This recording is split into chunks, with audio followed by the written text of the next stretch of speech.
Bonjour mesdames, voilà, très heureux de vous retrouver cette semaine de nouveau. Alors je rappelle, on est au CEM 19 pour ceux qui nous verront sur la vidéo. Au CEM 19, on se trouve donc aux 4 rues de Thionville. On vous attend nombreuses pour tous les cours qui sont donnés dans les matinales du mercredi matin. Alors, on va traiter un sujet qui se trouve dans la paracha de Lech Lecha. Ici, dans la paracha, c'est marqué Vaï bimé Amraphel. Donc à l'époque d'Amraphel, Rachid explique que Amraphel c'était Nimrod. Nimrod qui s'était rebellé contre Hachem et qui a essayé aussi de tuer Avraham Avinu, puisque Nimrod était idolâtre. Et Avraham Avinu avait essayé de faire savoir que Hachem est le Boré Olam, c'est lui le créateur de la création du monde. Donc il a voulu développer en fait l'idée que Hachem était le maître du monde, et ça s'opposait aux idées de Nimrod. Donc qu'est-ce qui s'est passé? Il lui a dit, écoute, c'est simple, soit tu fais Avodazara, tu deviens idolâtre, soit je te jette dans une fournaise ardente. Et Avraham a accepté de mourir. Et là-bas, c'est marqué que, évidemment, Avraham a été sauvé. Ça veut dire qu'il a été épargné de cette mort. Et le Midrash déposait la question, mais qu'est-ce qui a permis à Avraham d'avoir ce mérite, d'avoir survécu? Comme ça demande le Midrash. Évidemment, la question, il a survécu, mais évidemment, parce qu'il a survécu, c'est Avraham Avinu. En fait, la réponse du Midrash est étonnante. Il dit non, c'est parce qu'il devait engendrer Yaakov Avinu. Ça veut dire que pour lui, mais peut-être ça valait la peine qu'il disparaisse, pour le Kiddush Hashem que ça représentait, avec toute la hauteur qui était celle d'Avraham Avinu. Mais comme il devait engendrer Yaakov Avinu, alors il ne pouvait pas mourir. C'est pour ça qu'il a survécu. Ouais. Qu'est-ce qui va se passer? Donc à cette époque-là, il y a une guerre. Ouais, il y a une guerre. En fait, il y avait des rois qui se faisaient la guerre entre eux. Et il y avait 5 rois, parmi lesquels se trouvait le descendant de Shem, qui était Kardal Omer, qui était le petit enfant de Shem. Et donc ces rois ont fait la guerre, contre d'autres rois, les 5 rois qui ont fait la guerre contre ces rois-là. Et donc il y avait à l'époque beaucoup de corruption, il y avait beaucoup de, c'était une forme de dictature à l'époque, et donc les gens se sont rebellés. Et donc les 4 rois, les 5 rois qui étaient assiégés par les 4 ont battu les 5 rois qui étaient présents. Et là, ils ont fait des captifs. En fait, ils ont fait des captifs. Et notamment Lot. Et le Sforno nous explique pourquoi ils ont pris en captivité Lot. Parce qu'on savait qu'Abraham allait défendre Lot, évidemment. Et comme il avait beaucoup d'argent, il était très riche, comme ça dit le Sforno. C'est pour ça que c'est pour une raison économique qu'ils ont kidnappé cet homme. Et donc ils ont kidnappé Lot pour essayer de récupérer de l'argent auprès de l'ONU. Auprès de... Non, excusez-moi. Ils l'ont pris en captivité pour récupérer de l'argent auprès d'Avraham Avinu. Comme ça, c'est marqué. Qu'est-ce qui s'est passé? Et c'est marqué qu'à la suite de ça, Avraham a été informé. C'est marqué comme ça. Où est-ce que je suis arrivé là? C'est marqué Vayavo à Palit. Donc le rescapé en fait du déluge est arrivé, qui était Og Melech HaBashan. Vaïged l'Avraham à Ivry, il lui a dit, il a dit que ton frère, ton beau-frère en fait, qui était le fils de ton frère, a été pris en captivité, et tout de suite Avraham, Avraham qui nishba arrive. Donc a su Avraham qui était pris en captivité son frère. Vayarek et Tradicham, donc il a préparé ses élèves à faire la guerre. Yelide Beto, et marqué Shmona Asar ou Shlosh Meot, Vayirdof Addan. Alors, soit il a pris ses élèves, c'est un reproche qu'on fait à Abraham d'avoir pris des Talmidei Chachamim pour aller faire la guerre. Comme quoi, les gens qui sont dans les yeshivot, on ne les envoie pas à la guerre. Hein? Ça a été reproché, c'est pour ça que dit l'Agmara, c'est dans les Darim d'Af Lamed Bet, qui dit qu'en fait, à cause de ça, on a dû vivre 400 ans en exil. Comme ça dit l'Agmara. Et ça, c'est la deuxième explication. Comment? Parce qu'on ne met pas des pois chiches dans la dafina. Non, j'en mets. Non, pourquoi? Parce qu'en fait, il a utilisé des Talmidei Chachamim pour aller faire la guerre. On n'utilise pas les gens de Torah pour aller faire la guerre. Mais exactement, c'est pour ça que j'en parle, madame. Et donc, c'est des petites allusions que je fais, hein, vous avez bien compris. Maintenant, juste avant que je m'énerve, oui. Si on dérange quelqu'un qui étudie la Torah, oui, c'est ce qui est marqué. On retarde le Alors, il est marqué qu'on est tombé dans l'exil. C'est logique, d'un côté, si vous empêchez les gens d'enseigner la Torah, qu'est-ce qui va rester? Non, un mari qui étudie. Oui, mais un tziddik, mais qu'empêcher d'enseigner après, c'est ça le problème. Mais non, on va pas y arriver. Maintenant, ça c'est une explication. Ouais, donc ou alors une autre explication qu'il est parti, ils étaient partis à deux. Qu'Eliezer, Rachid nous dit que la Gematria, donc si on dénombrait le mot Eliezer, on trouve 318. En fait, ils sont partis à deux. Pour aller battre les 4 rois, oui, qui ont battu les 5. Je sais pas si vous vous rendez compte de la folie, quoi. Ouais, est-ce que c'est possible? Est-ce qu'on peut être sommet Hananes? C'est-à-dire, Abraham, il part, c'est une tête brûlée, quoi. Est-ce qu'il peut dire, oui, Dieu m'a m'aider, c'est possible ou pas? Est-ce qu'on a le droit de faire une chose pareille? Oui, on a le droit. Dites. Ben non, on n'est pas sommaire, on s'appuie pas sur les miracles. Et ils sont partis à deux. Alors comment ça s'explique? Alors écoutez-moi bien. Alors juste avant que je finisse ma phrase, c'est comme ça. En fait, il faut bien comprendre le Midrash. Il y a un Midrash Rabbah sur la paracha. Parce qu'il faut savoir une chose, que la première fois dans la Torah où on parle de guerre, c'est là. Parashat Lech Lecha. La première fois dans la Torah, il faut savoir un principe, que quand on parle d'un sujet pour la première fois dans la Torah, la première fois que vous voyez un mot, la première fois que vous voyez un sujet traité, c'est que tout est marqué dans le sujet. Tout est là. Après, quand on reparle de guerre, on va parler de la guerre dans Kitet Serabihama, on va parler de guerre plus tard dans la Torah. En fait, on va parler des détails qu'on a déjà développés ici présentement dans la paracha de Lech Lecha. Et donc, ça veut dire qu'ici, on nous parle de guerre. Donc, il va y avoir des guerres. En fait, le Midrash d'expliquer que quand on parle de guerre, ici, la guerre entre Nimrod, entre les 4 rois qui ont battu les 5, oui, en fait, c'est une guerre qui est Beraglo chez le Mashiach. On touche au pied du Mashiach. Comme ça dit le Midrash. Et en fait, on a voulu s'attaquer à Abraham. Et en fait, on a voulu s'attaquer essentiellement à Lot, qui sont aussi de la famille d'Abraham. On sait que Lot, il va engendrer le Mashiach, vous le savez, oui. Puisque Lot va engendrer, Ruth, et Ruth va engendrer le Mashiach, David Amelech, qui va engendrer. Donc en fait, en s'attaquant en fait quelque part, cette guerre, en fait, c'est une guerre de déterminer qui est le roi de ce monde. En fait, on a fait la guerre. La guerre entre Nimrod, qui lui prétend qu'il est le roi de Sodome, oui, et que donc il a une façon de penser qui est celle-là, qui est la sienne. En fait, c'est une guerre. En fait, la guerre contre Abraham, c'est la guerre contre Hachem. Et donc à chaque fois vous verrez des guerres, les guerres qu'on vit actuellement, aussi c'est pareil. Vous avez vu que les guerres lorsque vous voyez que ça implique sur le plan politique et économique, le monde entier, comme il y a eu le Covid, ça a touché tout le monde. Ouais, le monde entier a été touché. Mais c'est pas une région du monde qui a été touchée. Ça veut dire que ce sont des opportunités pour que nous, on puisse faire Teshuvah et on s'accroche à Hachem. Est-ce que vous comprenez ce principe? À chaque fois que vous voyez, et là aujourd'hui, il y a aussi une opportunité, c'est d'éteindre les téléphones pendant les cours. C'est une opportunité exceptionnelle. Mais non, l'opportunité est présente. Donc ça veut dire qu'on nous invite à réfléchir. À quoi réfléchir à quoi? En fait, on prétendre que, vous voyez, cette guerre, elle est soi-disant, il y a des massacres, il y a de la barbarie, mais on veut s'attaquer essentiellement à des juifs. Ça veut dire à ceux qui ont été nommés par Hachem, un jour, qui a été le peuple juif, voilà, qui a été nommé par Hachem, c'est un choix. Et ces guerres, en vérité, ne sont que le révélateur d'un désir d'évacuer, oui, la possibilité de penser que Hachem est le Boré Olam. Nous, on revendique, Abraham revendique qu'il y a le monothéisme, c'est-à-dire qu'il n'y a pas 50 dieux, il n'y en a qu'un seul. Et la guerre de Nimrod contre Abraham, c'est la guerre, en fait, de se dire qu'on ne veut pas être assujetti à qui que ce soit, c'est nous qui décidons. On s'invente nos dieux, vous avez compris, on s'invente, on veut être soumis à quelconque force religieuse au-delà de ce que nous, on a décidé. On ne veut pas être contraint par des modes de vie ou des contraintes de loi qu'on voudrait nous imposer. Et donc, le Midrash d'expliquer on est Beraglo chez le Mashiach. Ça veut dire que vous savez qu'il y a, la Gemara explique dans Sanhedrin qu'il y a 2000 ans de Tohu. Ça veut dire que sans Torah, on n'aurait pas pu subsister normalement, donc c'était le Tohu. Mais Hachem a décidé que le monde devait être fait de cette manière. Il y a 2000 ans de Torah et 2000 ans de Mashiach. Ça veut dire des potentialités, ouais, que la Torah a été donnée. Elle a été donnée donc alors qu'Abraham il avait 52 ans. C'est là que la Torah, cette période-là a été affranchie par Hachem, qui était 2000 ans de Torah. C'est-à-dire qu'on pouvait sortir la Torah, elle pouvait sortir, la Torah pouvait s'exprimer. C'est-à-dire qu'elle existait, la Torah existait, puisque Adam il connaissait la Torah, que Noach il a appris la Torah, que Shem a enseigné la Torah. Mais Abraham il est rentré dans la yeshiva de Shem et Ever à l'âge de 52 ans, en étant né en 1948. En 1948 de l'ère hébraïque, il est né, Abraham Avinu.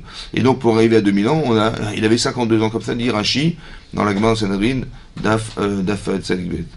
Et donc là-bas, et donc on voit qu'il est rentré à l'Yeshiva. Mais la Torah d'Abraham n'est pas la Torah de Lot. La Torah d'Abraham n'est pas la Torah de Lot, c'est une Torah. La Torah de Lot était, comme ça dit le Sforno, oui, que la Torah de Lot, ce qu'il a enseigné, c'est qu'il a fait des reproches. Oui, quand on lui a demandé de faire une arche de Noé, de sauver le monde qui était présent, parce qu'il y avait de la débauche, on avait perdu toute forme d'humanisme. Ouais, c'était des gens qui étaient dans la débauche, dans le vol et tout ce que décrit la Ashrata, c'est-à-dire la détérioration de l'image qu'on pouvait avoir d'un être humain. Alors Hachem, il a détruit ce monde avec de l'eau qui n'a pas de forme. Quand on perd une forme, on est détruit parce qu'il n'a pas de forme. Quand vous jetez de l'eau sur une table ou sur le sol, ça n'a aucune forme. L'eau épouse une forme. Vous voyez, si vous mettez de l'eau dans un verre, elle épouse, mais elle n'a pas de forme en soi. On a été touché par le déluge, l'eau, dit le Maharal de Prague, parce que le monde a été détruit, parce que nous n'avions perdu notre forme. On est des gens qui devraient réfléchir. On a une forme de moralité qui a disparu. Et on perd du tselem, on perd de l'image Et cette image étant détruite chez l'homme, alors il est détruit parce qu'il n'a pas de forme. Et ici, on voit que c'est ça. Nimrod, c'était quelqu'un qui ne veut pas être assujetti à quelconque loi, des règles. Il n'y a pas de règles. On est libre de faire ce qu'on veut. Et donc, on veut tuer, en fait, celui qui représente la règle. Celui qui représente la royauté d'Hachem. C'est ça. Et cette guerre, en vérité, elle se retrouve aujourd'hui aussi pareil. Vous avez vu que, en fait, on ne justifie pas. Vous avez compris que quand on est attaqué, j'entends l'information qui dit Israël a le droit de se défendre. A le droit de se défendre. C'est-à-dire, il doit mourir. Hein. Il doit mourir, normalement il doit mourir, mais là il a le droit de se défendre. Ça vous avez compris? Le droit de se défendre. C'est-à-dire que tu dois mourir, mais là tu as le droit de te défendre. On te permet. Normalement tu dois mourir, hein. Mais là tu peux te défendre. Pourquoi vous dites ça? Parce que c'est ce que les gens disent. Ça veut dire, mais est-ce que c'est cohérent? Est-ce que c'est cohérent? Donc ça veut dire qu'il y a quelque chose qui est sous-entendu, psychologiquement sous-entendu, qu'on ne doit pas vivre. Vous avez compris ce que je veux dire? Et donc on tolère les choses. Après, il faut mettre des limites, attention, faites attention. Mais ça veut dire que c'est ce qui est marqué ici dans ce Midrash. Vous avez compris ce que je veux dire? C'est pas une guerre contre les Juifs en fait. C'est une guerre contre Hachem. Ça veut dire que si on fait la guerre contre Hachem, Abraham il va défendre cette guerre. C'est pour ça qu'il est parti seul. Pourquoi il est parti seul? Pourquoi Hachem il a permis ça? Parce qu'il a provoqué cette guerre Hachem à l'époque de Nimrod pour montrer et démontrer qu'Abraham il a raison. Et on va lui faire des miracles. C'est pour ça qu'il est provocateur de miracles, vous avez compris? Mais ça parce qu'Abraham il dit pas on va faire des miracles. Non, je veux démontrer qu'Hachem est Melech HaOlam. Alors on part à deux. Il n'y a aucune ambiguïté dans le fait que deux personnes aient pu faire la guerre contre quatre. Dit la Gemara dans Ta'anit, comment il a fait la guerre? Dit le Midrash aussi pareil. Ben, il a pris du sable. Et il a jeté, c'est devenu des flèches, des lances. Vous imaginez combien vous pouvez prendre de grains de sable dans votre main? Des milliers. Il y avait des milliers de flèches et de trucs. Ben, évidemment qu'il a gagné la guerre, mais c'était...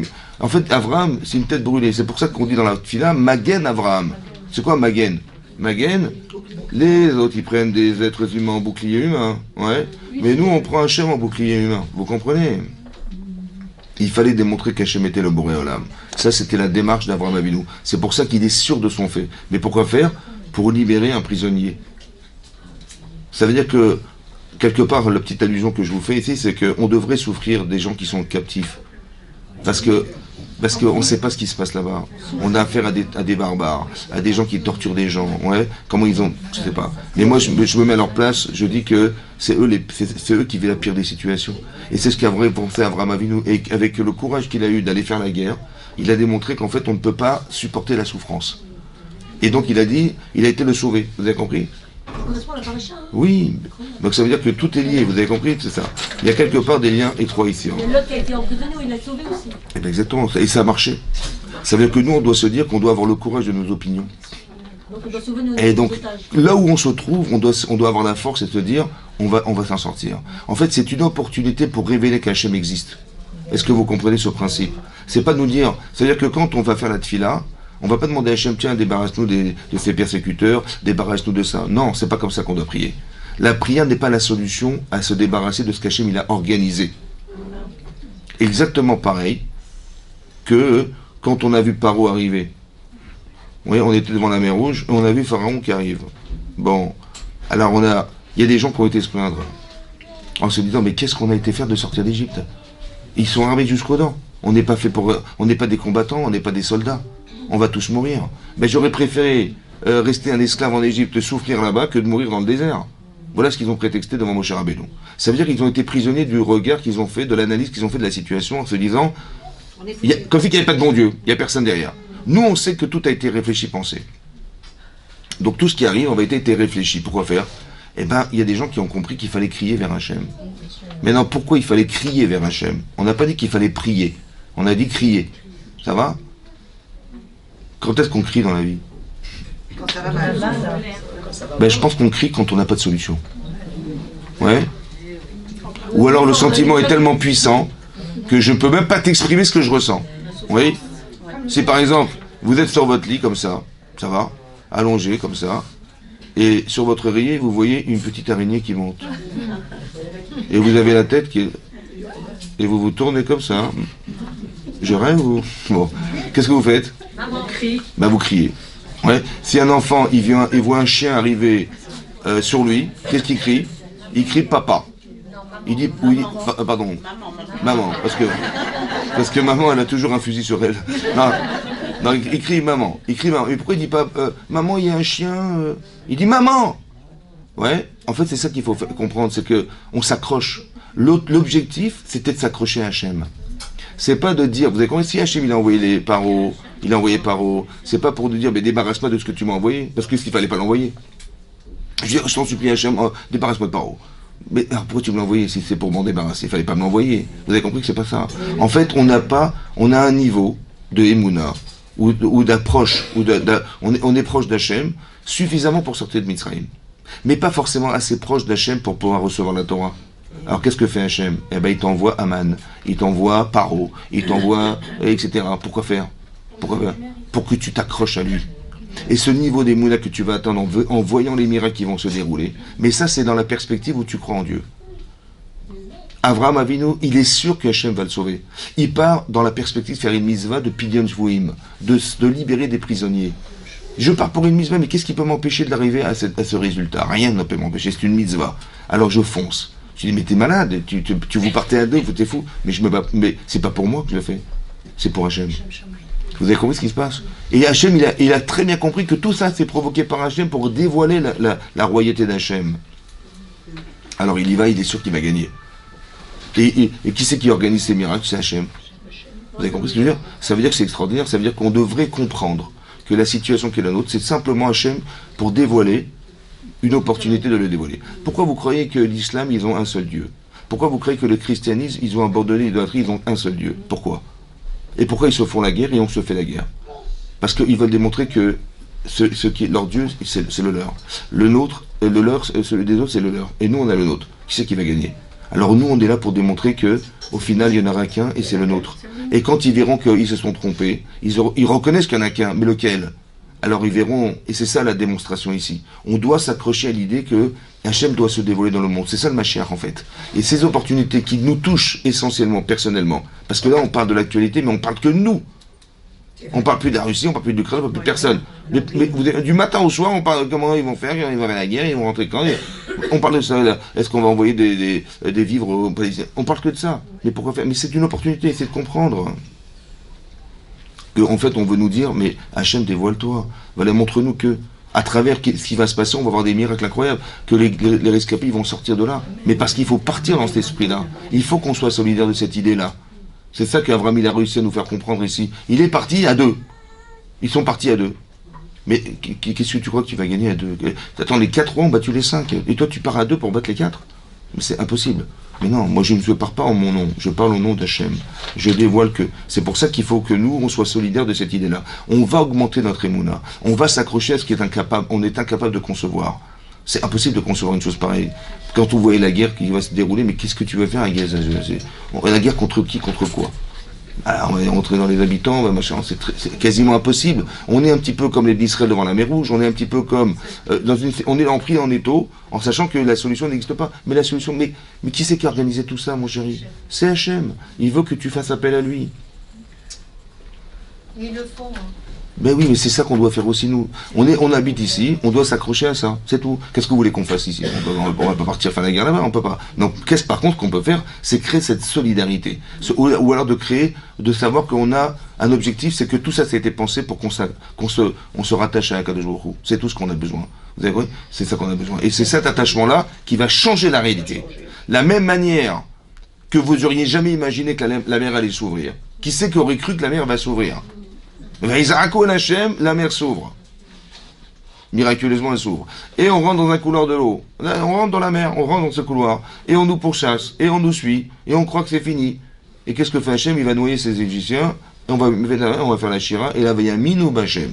Tout ça, c'est fait pour ça. Ça n'est pas écrit dans la Torah simplement pour nous raconter des histoires. On ne nous raconte pas des histoires en nous disant, tu vois, il y a les Kérois qui ont battu les sacs, et machin, et Abraham, il s'est venu, il a voulu sauver son beau-frère qui était Lot, et... Non, c'est pas vous nous racontez des histoires. Ben, c'est un vote Siman Lamanim. Tout ce qui s'est passé est un Siman. Vous voyez, dans la paracha, on nous parle de Amalek, on nous parle de... Mais ça n'existe pas. On nous parle de la mer morte, elle n'existe pas, la mer morte. C'est quelque chose qui est léatite, qui va se passer plus tard. Mais c'est une allusion dans la Torah pour dire que ce que je vous dis là, c'est ce qui va se passer dans l'histoire. Mais tout est à l'origine de ce qui est écrit ici. Vous avez compris? Toute l'origine de tous les conflits du monde, elles sont marquées dans la Torah, dans la paracha de Lech Lecha. Il y a marqué autre chose dans la paracha de Lech Lecha. Que quand Abraham il a gagné la guerre, Hachem lui dire, Altira, n'aie pas peur, ton salaire est grand. Il a eu peur que tous les miracles qu'on lui avait fait, vous voyez, vous savez, quand on nous fait des miracles, on est obligé de puiser dans le Olam Haba de la personne pour le gratifier de la vie, c'est comme ça. Il a eu très peur d'avoir perdu son Olam Haba parce que Hachem lui a fait des miracles. Il dit non, Altira, n'aie pas peur, Altira, Sracha Arbe Meod, ton salaire il est énorme. Je ne t'ai rien retiré.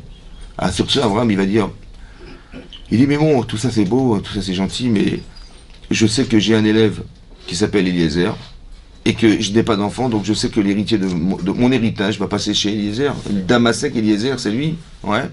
C'est lui l'intendant de ma maison, c'est lui qui va être... Mais j'aurais tellement voulu avoir un enfant pour pouvoir faire que je puisse construire le peuple juif à travers cet enfant. Ani Olech Hariri. Il a dit, je me déplace sans enfant. Et Hachem lui dit, t'inquiète pas, tu auras une descendance, voilà, lève les yeux au ciel, aussi nombreuse que les étoiles. Et donc Hachem lui promet qu'il aurait un enfant. Voilà. Et que ses enfants seront nombreux, il y aura des rois qui vont sortir de lui. Et là-dessus, qu'est-ce qui va se passer? Oui. Il a quand même supplié Hachem Oui. de protéger Ismaël. À 2 minutes, j'arrive. J'arrive, vous inquiétez pas. Alors, Pourquoi te demanderais? attendez, parce que là, je ne veux pas y arriver. Je sais que la question est posée, je vais traduire tout ça. Vous inquiétez pas. Alors, alors, attendez. Ben oui, parce que j'arrive pas, sinon je me perds, sinon. Parce que sinon, je perds le fil. Alors, je suis pas couturier, hein, je vous rassure, mais je perds. Alors, J'ai gagné une bracha. merci, Baruch Hashem. Alors, J'ai trouvé ça, c'est bon. alors c'est marqué comme ça. Alors, où est-ce que c'est marqué?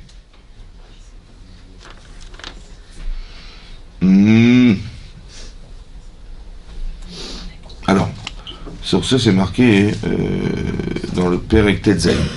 Vesarai Eshet Avram lo Yaldalo. Donc on est dans Perek Tetzain. C'est marqué à la suite de ça, après qu'Hachem il est révélé à Avram qu'il aurait un enfant, c'est marqué que Sarai Eshet Avram lo Yaldalo. Donc Sarai, qui était la femme d'Avram, elle ne lui a pas donné d'enfant. Vela Shifra Mitzrit. Par contre, elle avait une élève qui était une égyptienne, Ushma Agar. Mais cette élève, en fait, c'était la princesse d'Égypte, la princesse d'Égypte. Et quand, attendez, bon, j'arriverai pas à l'instant. Et quand, après les questions de la fin, s'il vous plaît, parce que j'arriverai pas. Et donc cette femme, en fait, c'était une princesse d'Égypte. Que lorsqu'Abraham est rentré en Égypte, après qu'il ait quitté Israël parce qu'il y avait la famine, ils sont arrivés là-bas, et Paro, qui était le roi d'Égypte, a constaté combien était grande cette femme, et combien était vertueuse cette femme et Abraham, etc. Il a dit, mais tu n'as rien à faire ici, ton éducation va se passer chez Sarai. Et donc elle devient l'élève de... La Shifra, c'est la servante mais elle est l'élève de Sarai. Et là, Sarai, elle a une attitude étonnante. Parce qu'elle va dire à son mari, va Tomer Sarai à Abraham, Yenena Atzarani Hachem Iledet. Hachem m'a stoppé dans ma capacité à avoir des enfants. Bona Shifrati, va, je t'en prie, avec ma servante, ou là Ibane Mimena. Peut-être que je construirai par elle, d'elle, Ibane Mimena. Je construirai une famille.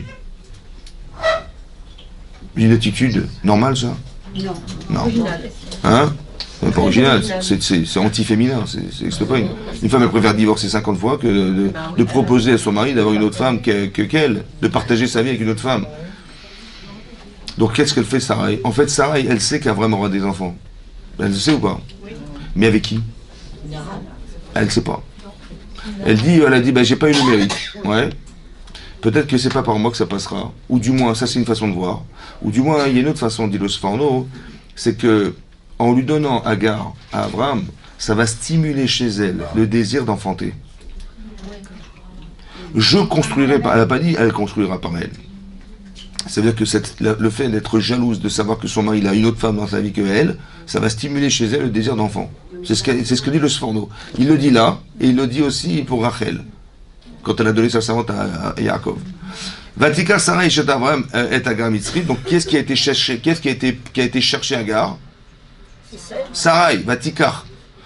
Quand Abraham il va épouser Sarah, il marque Vaïkar, c'est lui qui l'épouse. Mais là, Vatikar, c'est elle qui va lui donner pour femme. Vatikar Sarah et Abraham et Agar Mitzri et Shifrata Miketeser Shanim, la Shevet Beretz Kenan. Ça faisait déjà 10 ans qu'ils vivaient en Israël, et par le mérite d'Israël, n'ont pas eu le mérite d'avoir des enfants. Elle a dit, je vais faire une chose exceptionnelle. Pour mon mari, je vais lui donner cette servante. Et donc c'est marqué, Abraham Sarah Loisha. Donc elle lui a donné à son mari pour femme cette femme. Vayavo l'Agar, donc alors qu'il a eu cette relation avec Agar, Vatar, et là elle tombe enceinte. Agar tombe enceinte, Vatere ki arata. Et elle voit qu'elle tombe enceinte, Vatakel Gvirta Benea. Et tout à coup, Sarai, qui est sa maîtresse, devient légère à ses yeux. Qu'est-ce que dit Rashi? Rashi nous dit la chose suivante. Amra, regardez ce que dit Agar. Sarai, Zo, En Satra Kegluya. Ce qu'elle cache n'est pas ce qu'elle montre. Maré Atzma, Kilou et Tzadeket. Elle me fait croire qu'elle est la Tzadeket. Ve'ena Tzadeket. Mais elle n'est pas Tzadeket. Shelo Zarta le Rayon, Kolachanim Alalou. Parce que toutes ces années, elle a eu un enfant ou pas? Oui. Elle n'a pas eu d'enfant. Sarai. Sarai n'a pas eu d'enfant. Donc Hachem, qu'est-ce qu'il a pensé? C'est qui la femme d'Abraham? La vraie femme d'Abraham? Ouais, moi j'ai la première relation que j'ai avec Abraham, je suis tombé enceinte. Donc Hachem il t'a dit clairement que c'est qui la femme d'Abraham? C'est qui la femme d'Abraham? C'est moi. C'est moi. Non, oui, mais elle pense ça. Mais est-ce que c'était vraiment ça? Maintenant Sarai, cet enfant qu'elle a, elle est tombée enceinte, elle va accoucher de cet enfant ou pas? Non. Elle va pas accoucher l'enfant.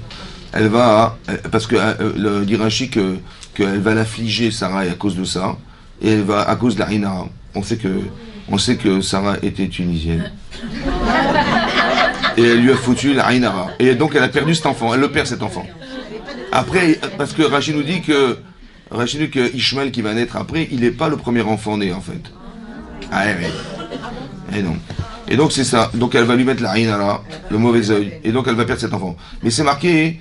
Regardez ce qu'elle a pensé. Qu'est-ce qu'elle a pensé en fait? Imaginez, qu'est-ce qu'elle a pensé Agar en faisant ça? Pourquoi la Torah nous raconte des histoires de jeunes femmes, des petites disputes entre femmes? Elle a pensé que c'était qui la tzadékette? C'est qui la vraie femme d'Abraham? C'est qui doit engendrer le peuple juif? Les deux. Vous comprenez pas ou quoi? C'est Agar. Est-ce qu'elle ne s'est pas un peu malheureusement égarée? Hein? Il y a combien de gares en France? Bon, maintenant, Agar, elle ose dire que Sarai. Mais elle a raison ou elle a tort? Elle a raison. Elle dit, si vraiment Sarai c'est la tzadékette, elle aurait dû tomber enceinte tout de suite, comme moi je suis tombé enceinte. Donc pourquoi Hachem il a empêché d'avoir des enfants? N'est-ce pas qu'il n'en voulait pas de cette femme? Et de la vraie femme d'Abraham, c'est moi la vraie femme d'Abraham. Ça veut dire que la plus religieuse, c'est qui la plus religieuse? C'est qui représente la religion? Là, je vais arrêter là. Ben, c'est elle qui prétend ça. Ça veut dire que le peuple qui va engendrer Agar, il a la prétention de croire que c'est elle qui représente. La guéguerre, elle va commencer de là. Parce que l'origine, c'est qui? C'est Agar. Et donc elle va prétendre qu'elle est la tzadékette. Mais non, est-ce que la stérilité est un révélateur qu'Hachem n'aime pas cette femme? Ou l'inverse? L'inverse. Elle dit, mais si elle était tzadékette, Hachem lui redonne cet enfant, elle n'a pas eu d'enfant. Donc c'est qui la tzadékette? C'est moi, première fois je tombe enceinte d'eux. Mais c'est l'inverse. On voit bien que les immeubles étaient toutes stériles. Et Hachem, il a fait en sorte qu'elles soient stériles. Pourquoi faire? Et pour s'accrocher à l'enfant qu'elles devront faire naître un jour. Parce qu'on ne vient pas, on ne va pas faire naître un tzaddik comme ça, vous savez. Et donc elle devait s'accrocher. Sarah, elle a prié 75 ans de sa vie. L'autre, elle a prié 20 ans. L'autre, elle a prié. Mais pour atteindre le niveau de ses enfants, il faut être une tzadékette. Et donc c'est ça le fait qu'elle attend. Donc c'est l'inverse en fait. Ça veut dire que Agar, elle se fige à la réalité présente en l'interprétant comme étant une réalité qui démontre que Hachem il ne veut pas de cette femme. Comme une femme, elle pourrait croire que sa stérilité, c'est qu'Hachem l'a abandonnée, etc. Et que c'est exactement l'inverse. En fait, elle mérite d'avoir un enfant exceptionnel parce qu'elle est exceptionnelle. Mais si tu atteins potentiellement cette réalité-là, alors tu auras un tzaddik dans ta vie. Ça va? Cet enfant, il va être honnête. Et c'est ça ce qui va se passer. Et donc, c'est ce qui va se passer. Et là, tout à coup, Sarai, elle se met en colère. Vatomer, Sarai, elle Avram. Et tout à coup, Sarai, elle se met en colère contre Avram. Au lieu d'être se mettre en colère contre sa servante, son élève qui est Agar, elle va voir son mari. Elle va dire Hamasi Alecha, Hamas. Alecha. Hamasi Alecha. Anachi Natati Shivradi Bereker. Je t'ai remis cette femme, cette servante, cet élève dans ton sein. Va terrer Kiarata. Elle a vu qu'elle est tombée enceinte. Va ekal benea. Et je suis devenu tout à coup légère à ses yeux. Ishpot Hashem beni upencha. Elle dit à son mari, Hashem jugera entre toi et moi. Elle est en colère contre son mari. Elle est hors d'elle-même. Hashem, il jugera entre toi. Qu'est-ce que ça veut dire? Qu'est-ce qui s'est passé? Pourquoi Sarah a réfléchi comme ça? Alors Rachid nous dit la chose suivante. Hamasi alecha. Hamas a asouili. Hamas a asouili. Ça veut dire soit l'injustice, soit la violence, soit le vol. Alecha animati la onesh. Sur toi, j'impose le châtiment. Sur toi. Pourquoi? Regardez comment elle regardait Sarai. Kshit palalta le'akjouhu. Quand tu pries Hachem, tu as prié Hachem. Il t'a dit, voilà, il a gagné la guerre contre les 4 rois qui ont battu les 5, et il a dit, mais j'ai peur que j'ai très peur que mon héritier soit Eliezer, mon élève. Mais je veux pas, j'aurais tellement aimé que ce soit mon enfant. Il dit, t'inquiète pas, tu auras des enfants. Mais qu'est-ce qu'il a dit? Il a dit, Ani olech hariri, je me déplace sans enfant, je n'ai pas d'enfant. Il dit, tu as dit, quand tu prêchais, tu dis, Matitenli, Vani olech hariri. Loïl palalta, il a alecha. Tu as prié pour toi. Veaya lecha leitpalel shnenu. Tu aurais dû prier pour nous. Nous n'avons pas d'enfant. Tu dis, je n'ai pas d'enfant. Et si tu avais dit, nous n'avons pas d'enfant, Aïti nifkedet imcha. J'aurais été rappelé avec toi. Comme si qu'elle reprochait à son mari l'injustice qu'elle vivait en fait. Elle lui dit, mais moi je croyais que le problème venait de moi. Il t'a promis à toi des enfants, mais moi il m'a pas promis d'enfants. Peut-être que je suis pas à la mesure de t'en produire, de t'en procurer ces enfants-là. Et donc elle se culpabilise en disant, la solution que j'ai trouvée, c'est de donner ma meilleure élève. Mais je me rends compte que c'est faux. En fait, c'est injuste, parce que tu dis Annie. Mais d'où elle a su que Annie veut dire je et pas nous? Des fois je dis je, mais ça veut dire nous. Quand on est marié, on dit je vais partir quelque part, mais on part bien, on part pas seul. Mais d'où elle a su que je veut dire je et pas nous? Vous savez pourquoi? Parce qu'Avram ne réagit pas à ce que dit Agar. Si Sarah était dans l'esprit d'Abraham, assez présente chez lui, et qu'il entend de Agar qui se vante devant Sarai en prétextant qu'elle est la Sédéquette et pas Sarai. Lui, c'est bien que c'est la Sédéquette, c'est Sarai. Et le fait qu'il ne réagit pas, c'est qu'elle est présente dans sa vie ou pas? Oui, oui. S'il ne réagit pas, vous réfléchissez trop vite. Mais non. Donc, si elle était présente dans sa tête, alors il aurait dit, mais comment tu oses parler de Sarai comme ça se fait pas? Or, il a réagi ou pas? Donc, elle est présente ou pas? Donc, je veux dire je ou veut dire nous? Je. C'est ça qu'elle a compris. Parce que si c'était nous, il aurait réagi à Abraham avec nous. Or, il n'a pas réagi à sa souffrance. Donc, ça veut dire qu'il a pensé que je, ça veut dire je. Et il dit, mais c'est pour ça que je ne suis pas tombé enceinte. Parce qu'on n'est pas tous les deux. Hachem, il veut bien m'en donner, mais peut pas parce qu'Abraham ne pense pas que j'existe pour lui. Donc, il ne peut pas me donner d'enfant. C'est une injustice. Elle se met en colère contre Abraham avec nous. Ça, c'est une chose. Deuxièmement, première explication. Ça, c'est donc l'injustice. Le Hamas, c'est l'injustice. Ou bien, deuxième explication, Rachidi, Atachomé Bizioni Veshotek, le Hamas c'est le vol. Tu m'as volé tes mots. Ça veut dire que tu aurais dû me procurer ces mots-là que tu as gardés en toi, tu me les as volés. Hamasi Alecha. Donc je dis, tu entends ma honte, la honte que j'ai, tu ne réagis pas, Atachotek, tu te tais devant ça, oui. Et donc elle se met en colère contre son mari parce qu'il est indifférent à la souffrance qu'elle vit en fait. Vous avez compris? Indifférent à quoi? Au fait que, mais tu n'as pas compris que ce qu'elle a dit, c'était que j'étais pas ta femme. Et toi, tu réagis pas, tu restes comme ça. Quand elle dit, mais c'est qui la tzadékette? Mais elle n'a pas voulu se vanter, elle a voulu m'exclure. Elle a voulu faire croire que c'était moi, que c'était elle qui devait engendrer Hachem, le peuple juif, et c'était pas moi, mais elle s'est trompée. C'est pas ça. Vous avez compris? Et donc elle se met en colère contre son mari, parce qu'il n'est pas conscient de la problématique qu'elle lui impose Agar. Évidemment. Qu'est-ce qui va se passer? Il va se passer qu'elle va l'affliger, donc elle va s'en aller.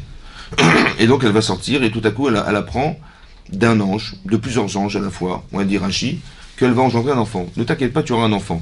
Et comment il va s'appeler? Vayomer la Amalach, Inechahara, Vayalad la Vekarata Shemo Ishmael. mais tu vas l'appeler Ishmaël. Kishama Hashem el Oniecha. Parce qu'Hachem, il a écouté ta souffrance, ta détresse. Ça veut dire qu'en vérité, on a engendré Israël à cause de quoi? À cause de la détresse, de la façon dont Sarah, elle a traité et Agar. Très attention à ça. Très attention à ça. C'est toujours parce qu'on afflige les gens qu'on est rattrapé par la souffrance qu'on crée chez les autres. Ishmaël, Hachem, il va entendre cette souffrance. Qu'est-ce qui va se passer?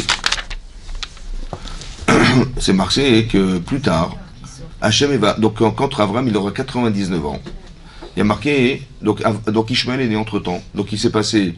Donc Avram il avait 75 ans. 75 ans quand Hachem pour la première fois s'adresse à lui, il lui dit part en Israël.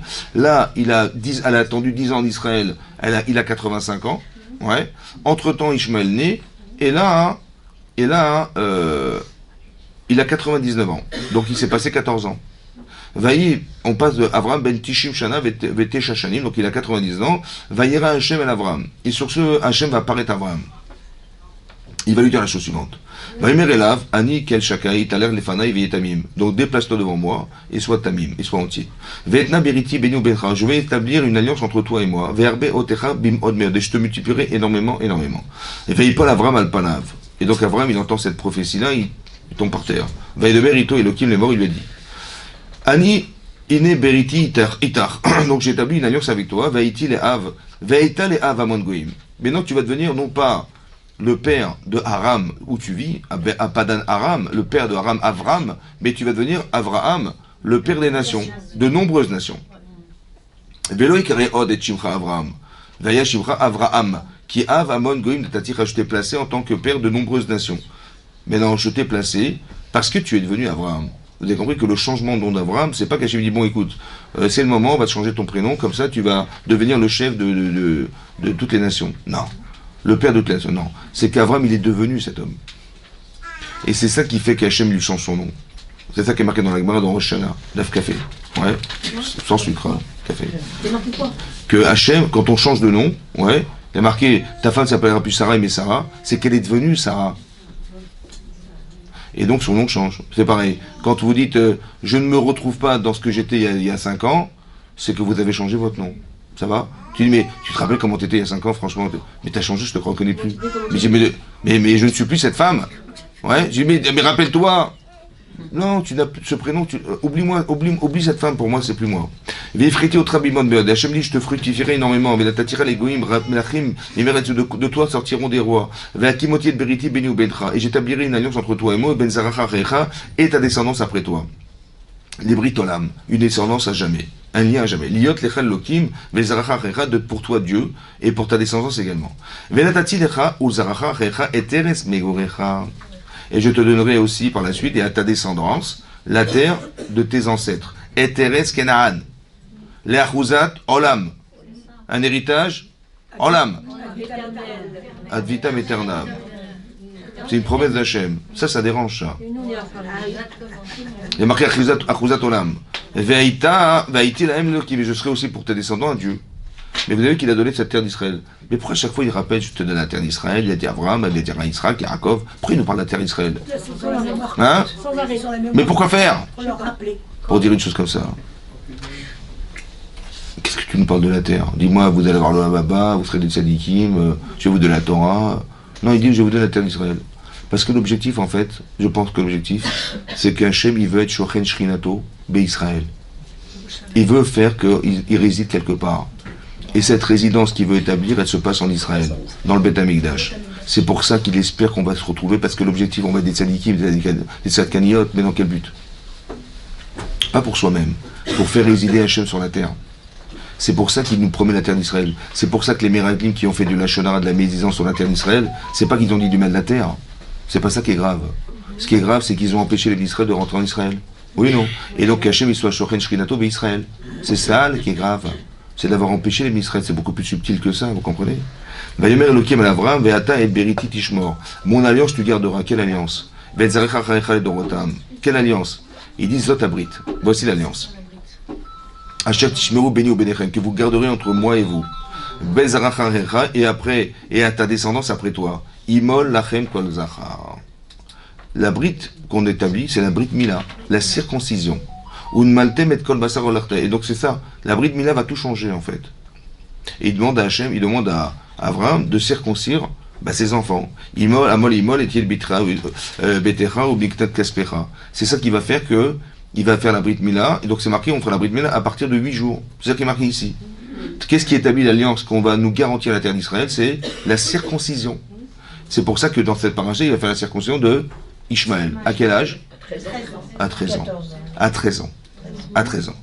Et vous allez voir dans la paracha qui va suivre, paracha de Vayera, que Abraham il va être éprouvé à la fin, la dernière épreuve qu'il va voir, c'est de faire le sacrifice de Yitzhak.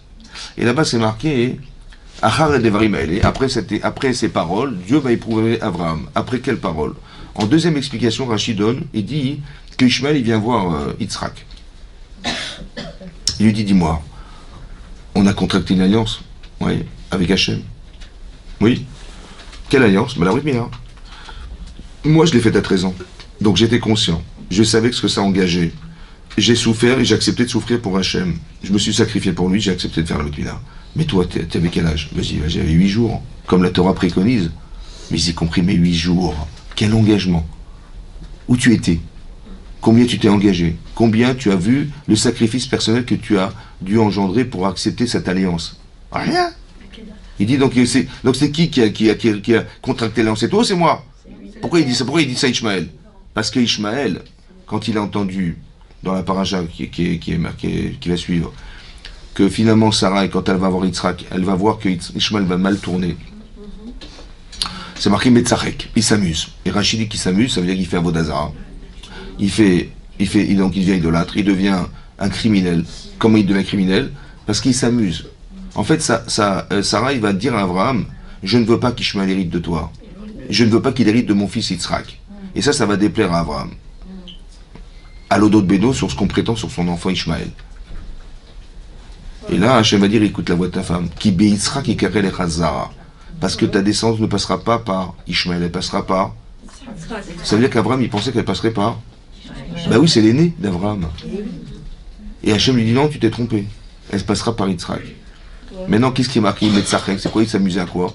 Il s'amusait à tirer des flèches sur son frère, Yitzhak, pour le tuer. Comme ça dit Rashi, en disant, mais je m'amuse. Ça va, on peut s'amuser, non? Je t'envoie des obus, ça va, on s'amuse. Bon. Et il voulait tuer, en fait, pourquoi il voulait tuer Yitzhak? Parce que sa mère, la mère d'Yitzhak était Sarah, il prétendait que le véritable héritier d'Abraham, c'était Yitzhak et pas Ishmaël. Il dit, mais non, c'est moi. Vous avez compris ou pas? Ça veut dire qu'il y a deux choses à comprendre. Un, Ishmaël, il descend de qui? Agar, qui prétendait que c'était qui la tzadékette? Et maintenant Ishmaël, il dit, c'est qui l'héritier d'Abraham? Vous avez compris la source de ce qu'on vit aujourd'hui? C'est ça qui a marqué dans la Torah. La source de tous les problèmes qu'on a aujourd'hui, elle est marquée dans la paracha. Que les plus religieux, c'est nous, ouais. Les plus extrémistes, c'est nous, ouais. Et on va vous imposer la loi et la loi et la loi, parce qu'on descend de Agar. C'est Agar qui a dit... vous avez compris ou pas? Ce ressenti, en vérité, il est à l'origine de tout ça. C'est dans les gènes. Alors il faut faire le ménage. Ouais. C'est comme, je connais quelqu'un, son mari s'appelle Pierre. Ouais. Il s'appelle Pierre. Et sa femme, elle vient le voir, elle lui dit, quand elle le voyait en train de laver le parterre, elle dit, mais à quoi tu me sers, Pierre? À quoi tu me sers, Pierre? Vous avez compris? Mais non. Malas sauce tomate. Alors, maintenant, vous avez compris ce qui se passe, c'est ça. Maintenant, c'est ce qui va se passer là. Et donc, il y a une alliance. Vous savez ce qui va se passer? C'est que Ishmaël, il s'est vanté devant Yitzhak en prétextant que lui, il a fait l'engagement en faisant la Brit Mila, consciemment. Mais comment il s'appelle? Yitzhak, qu'est-ce qu'il a fait? Il n'a rien fait du tout. Il était à la prison, il a subi la Brit Mila. Ouais. Quelle alliance il a contractée avec Hachem? Voilà ce que prétend. Qu'est-ce qu'il va répondre Yitzhak? Dans le Rachid nous ramène, il dit, mais toi, tu as sacrifié une partie de ton corps. Mais si demain Hachem me demandait de me sacrifier complètement, j'accepterais. À la suite de ces paroles, Dieu va éprouver Abraham. Ça veut dire qu'il fallait attendre que Yitzhak soit d'accord de se sacrifier pour faire que Abraham me fasse. Ça va? Maintenant, donc Abraham, mais qu'est-ce qui est marqué ici? En fait, la question c'est, mais il a raison Ishmaël, pourquoi on fait la Brit Mila à 8 jours? On devrait la faire à l'âge adulte de 13 ans, tu fais la Bar Mitzvah, tu fais la Brit Mila. C'est ça, il a raison ou pas? Pourquoi Hachem il a voulu qu'on fasse à 8 jours? Pour ne pas faire la différence. entre les deux. Est-ce que quelqu'un qui n'était pas présent le jour de sa Brit Mila, pas conscient de ce qui se passe, il est vexé ou pas? Non. Dites oui, dites oui. Un peu, oui. Ben, c'est ce qu'il a eu, c'est ce qu'Yitzhak il a dit à Ishmaël. Il dit mais, il me dit mais tu verrais, tiens, tu m'as vexé. Ben tu sais quoi, cette vexation, je vais me dire mais non, ben c'est vrai j'étais pas là. Et ben si j'étais pas là, ben je vais me donner complètement pour Hachem. Vous avez compris ce que ça veut dire ça? Ça veut dire que ce qu'on devrait ressentir, c'est de dire mais c'est vrai que j'étais pas là, c'est vrai, t'as raison, j'étais pas là. Mais cette vexation-là, cette frustration, elle doit m'amener à penser que je dois me donner complètement pour Hachem. C'est ça qui est marqué là. Maintenant, ce qui se passe, c'est ça que je vous explique. C'est que, en fait, Hachem, il a provoqué cette situation. Il a fait envoyer Ishmaël chez Yitzhak pour lui dire ça, pour que lui s'engage, et maintenant qu'il s'est engagé, alors on va pouvoir faire... Vous savez ce qui est marqué ici, que quand Hachem, il a dit dans la page de cette semaine, il a dit deux choses à Abraham. Il a dit, je te donnerai une descendance aussi nombreuse que les étoiles, et je te donnerai la terre d'Israël. Il n'a pas posé de question sur la descendance, par contre il a demandé une question sur la terre d'Israël. Bama Eda Kireshena. Comment je vais savoir que je vais hériter de la terre d'Israël? Oui? C'est quoi la question? C'est quoi la question? La question c'est comme ça. Rachid nous l'explique et nous dit comme ça. En fait, pour vivre en Israël, il faut des mérites. Et si on fait des avérotes, on est vomi par la terre d'Israël. Mais comment tu peux me prétendre à moi aujourd'hui, Hachem, que mes enfants ils vont subsister en Israël? Ça veut dire qu'ils vont être des tzadikim. Mais comment tu peux prétendre ça? Ça dépend des choix de ces hommes qui vont, de mes enfants, de leur libre arbitre. Comme si tu dis non, ils n'ont plus d'Etzerara, ils vont tous vivre en Israël. Mais comment tu peux prétendre ça? Bah Maïda Kirachena, comment je vais savoir? Il a douté. Alors il a répondu à Hachem, il dit t'as raison. Ce qui va permettre de fourrer, c'est les corbanotes. Ils vont faire des sacrifices. Ça va? Ça veut dire qu'ils vont faire teshuva. Oui, non. À l'époque, on avait le Beth Amikdash, on pouvait faire des sacrifices. Et aujourd'hui, On prie. écoutez-moi bien, écoutez-moi bien, écoutez-moi bien. Écoutez-moi bien. Combien il y a eu de morts en Israël? Il n'y a pas de korban. Alors on va trouver des corbanotes. Mais non, ces gens-là, vous dites ils sont morts, c'était des Rishaïm, hein. Mais non, c'était les corbanotes qui ont fait que maintenant, vous avez vu la solidarité qui s'est déclenchée à cause de ça? La gravité de ce qui s'est passé? En fait, ils ont été des corbanotes. Ils n'étaient pas kadosh. Regardez les jeunes, qu'est-ce qu'ils ont fait? On n'a pas le droit de juger ça, on ne peut pas juger.